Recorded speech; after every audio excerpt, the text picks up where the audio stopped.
So when you really look at the economics, I mean, the drive for global expansion is just huge, isn't it? Oh, yeah. The research shows pretty consistently, actually, that companies managing successful international operations, well, they tend to outperform the domestic-only ones. We're talking long-term revenue, market valuation. Absolutely. The upside is massive. But the ambition is huge, and the challenge feels even bigger sometimes. It really is.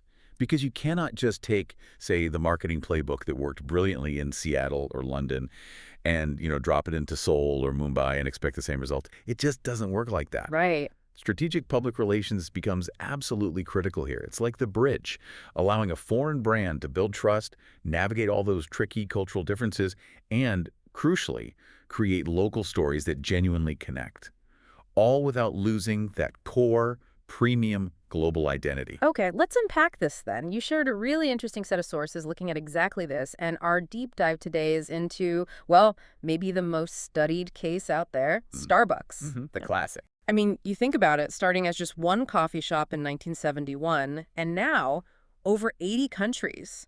It's kind of an incredible story, especially for something like coffee, a daily commodity. It is an absolutely insane trajectory. And our mission today, really, is to pull out the practical blueprint they used.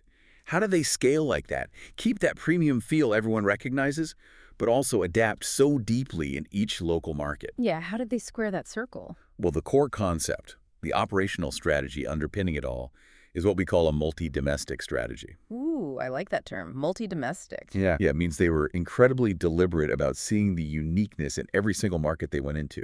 They weren't trying to just, force one rigid American model everywhere. No cookie-cutter approach. Exactly. Yeah. Instead, they adapted almost everything.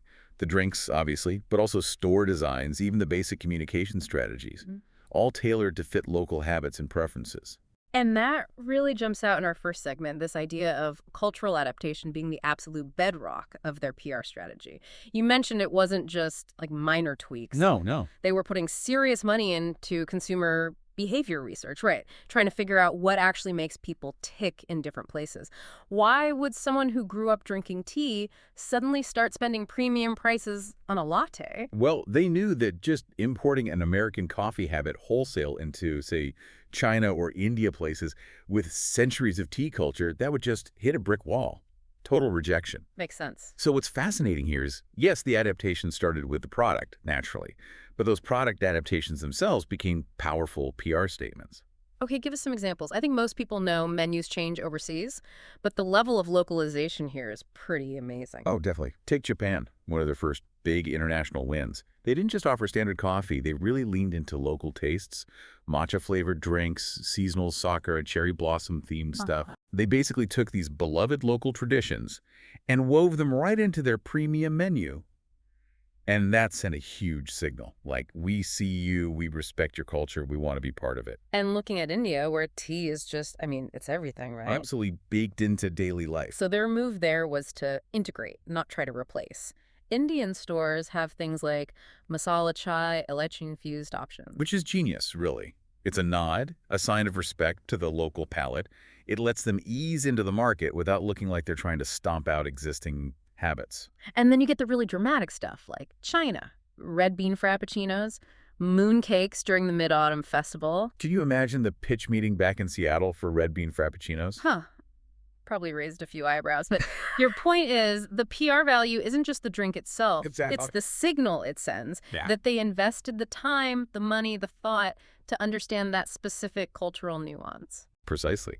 And this localization, it went way beyond just the menu. The actual physical stores became PR tools too. Store designs started incorporating regional elements. You see these beautiful traditional wooden structures in Kyoto. Oh, I think I've seen pictures of those. Yeah, or very sleek, minimalist designs or high-end Shanghai spots versus maybe more vibrant colors in Mumbai. So definitely not just stamping out identical green and white boxes everywhere. They created a sense of place that actually fit. Right.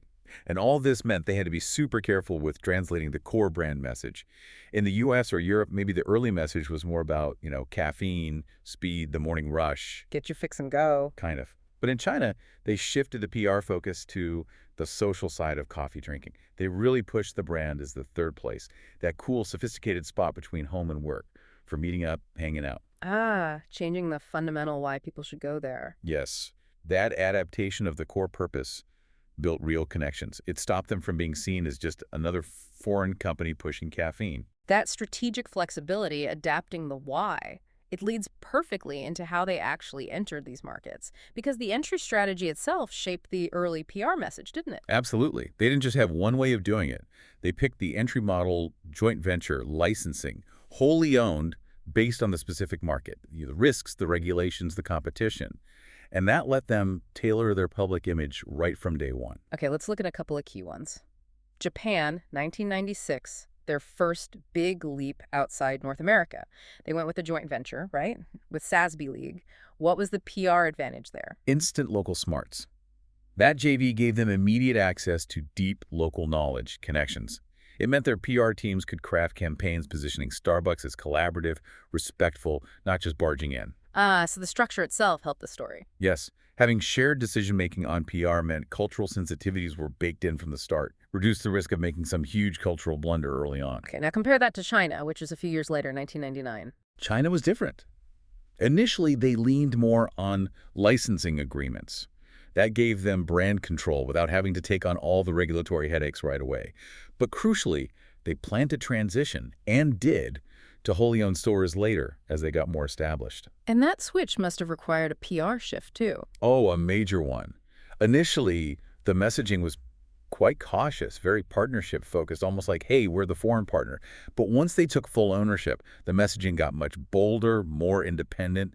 They started running these big, localized digital campaigns, really pushing brand leadership. That's a huge takeaway right there for anyone listening who's thinking about expansion.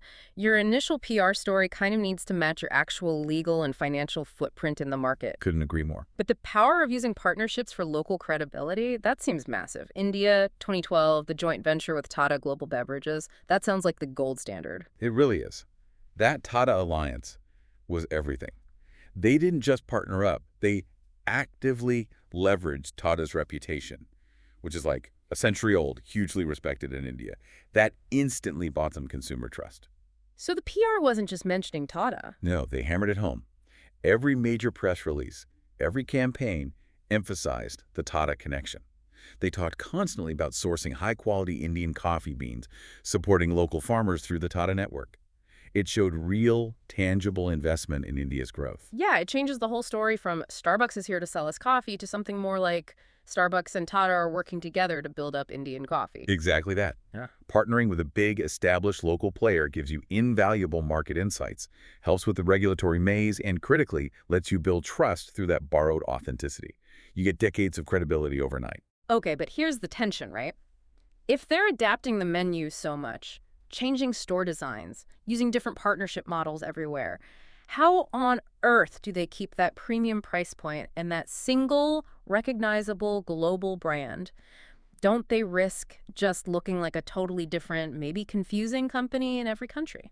That's the absolute crux of why the multi-domestic strategy worked so well for them. While they were localizing like crazy on the front end, the offerings, the experience, they simultaneously maintained this relentless commitment to operational quality consistency behind the scenes. Oh, okay. And that consistency became the universal proof point in their global PR. They could point to operational rigor as evidence of their quality. And this is where the premium positioning really holds up, isn't it? Because you can't charge premium prices if the experience is all over the place. Precisely. They put in place incredibly strict quality controls everywhere. For instance, every single barista, doesn't matter if they're in Seoul, London, or São Paulo, goes through the same standardized training that specialized Starbucks Coffee Master program. That level of consistency ensures, theoretically at least, that you get the same expertly made drink using the same methods anywhere in the world. So the PR narrative about craftsmanship and expertise, it actually lands because the customer experience backs it up. Most of the time, anyway. But that training program is like a hidden pillar of their global success story. It's a concrete fact that reinforces the brand promise everywhere. And you see the same commitment in their sourcing. Their ethical sourcing standards, the CAFE practices program, give PR teams real, tangible stories to tell about integrity, about respecting the process. CAFE practices. Can you just quickly unpack that for our listener? Sure. CAFE stands for Coffee and Farmer Equity. It's this comprehensive program they developed with Conservation International.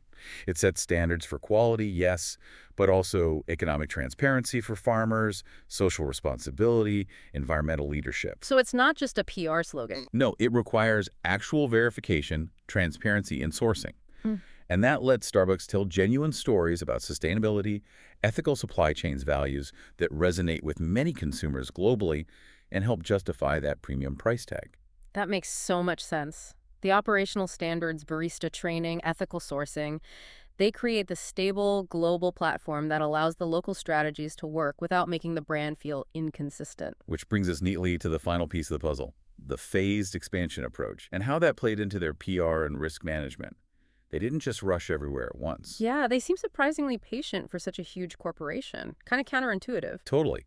They started in markets that were culturally, well, maybe a bit closer, less complex, Canada, the UK, before tackling really different regions like Japan, China, India. And those early markets acted as, what, like test lab? Exactly. They were crucial laboratories, places where the PR teams could experiment with different messages, watch how consumers reacted, refine the brand story in a lower risk setting. Ah, so they could work out the kinks first. Right. They could iterate, manage the risks, basically perfect the localization playbook before launching into massive, high-stakes markets like China, where getting it wrong would have been incredibly expensive and potentially damage the global brand image. So the lessons learned in Japan after 96 really informed how they approached China starting in 99 and then India later in 2012. It's this measured, learn-as-you-go approach. It stops the brand getting diluted and keeps the core message strong even across wildly different cultures. And this patience actually made them more agile in the long run. Their local PR teams were always tracking subtle shifts in consumer trends. You saw this clearly when health consciousness really started taking off in parts of Asia. How do they react? Their PR messaging pivoted almost immediately, started emphasizing lighter drink options, smaller sizes, nutritional transparency things that spoke directly to that emerging health trend in those specific markets. They stayed relevant. And presumably, if sustainability becomes the hot topic in, say, Western Europe, their communications there would instantly dial up the focus on ethical sourcing, environmental programs, tailoring the message to those specific regional concerns.